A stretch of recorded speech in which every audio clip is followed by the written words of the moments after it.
You have to love everything and everyone you meet. All of the resources that you have as a human being, turn them towards other people, helping people. That doesn't mean destroy yourself in service of others. Be wise. This is about balance. Everyone is taken care of, including you. But for example, everyone you meet from now on, if you can help them, if you have the resources to help them in some way, you have to do it. You have to do what you can to help them. And that's it. And there's no profit. You can't put your own personal profit or your own benefit over somebody else, above somebody else. For example, if somebody needs help from you, you can't charge them for it.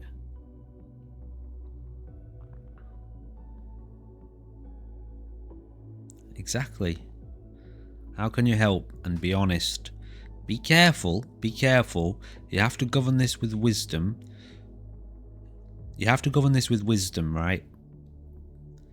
That means, there's certain people out there that if they start to notice that you're a very helpful kind of person, they're going to try and take advantage of you. So you've got to be able to identify that, because that's not helping.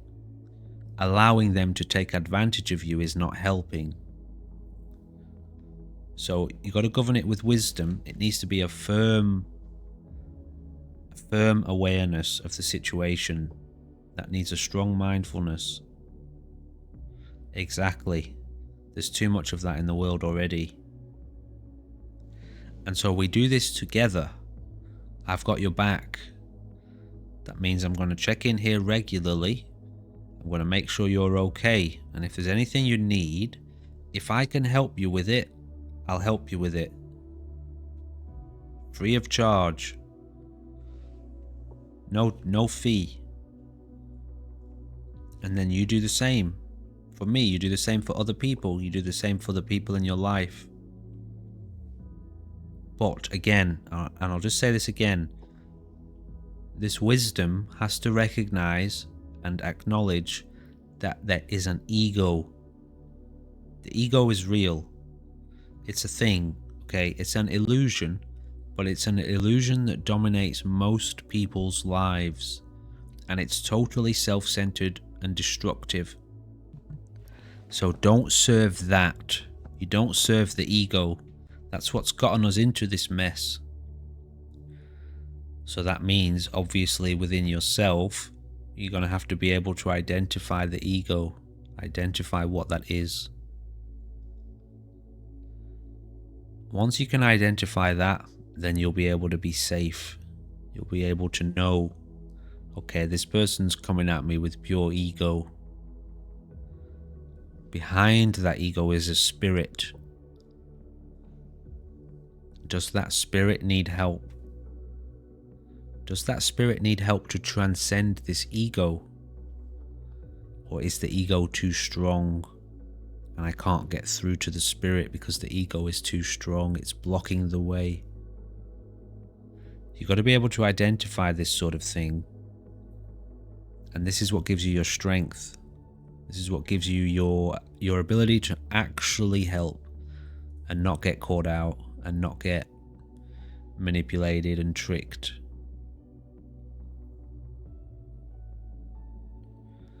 The spirit is easy to take care of. Love, connection, growth, friendship, experience, evolving together. The body's got to eat, needs to be protected from the rain. So the spirit lives in the body, You occupy the body. Body needs to eat and drink, needs shelter. Very simple. Needs to be protected from the weather. That's the needs of the body. The spirit needs you, needs your companionship, your connection. It's happening now. We're having this interaction. This is necessary. We need this. It's what keeps us going as human beings. Then we have the ego. My opinions, all my stuff that I'm holding on to. All my thoughts, my knowledge, that's all my ego shit. So don't serve that. Don't serve the ego. You make sure my body, does my body need anything? Have I got food in the fridge? Possibly, CJ. It's possible. Hierarchy of needs, yeah, okay. It's very simple. It's hard to identify though when you still, if you're still kind of struggling to identify what ego is. Ego's the personality. The personality. Right? That thing, you can make friends with it, but you've got to watch it because it's a slippery bugger. It's very manipulative and very deceitful and can be potentially very destructive. Now, if you can get the ego on board, well, that's helpful. That's always helpful. And there's ways to do that. But anyway, with regards to the love-based economy, that's how you establish yourself in it now. You better be good with your love. Fearless. I hope you're a fearless lover. Because that's what's necessary going forward. Especially if you want to stand up against this corruption at the heart of this modern society. You're going to have to be fearless. Because the billionaires don't want to hand over all of their profit. All of your money. All of your resources. They don't want to hand it back.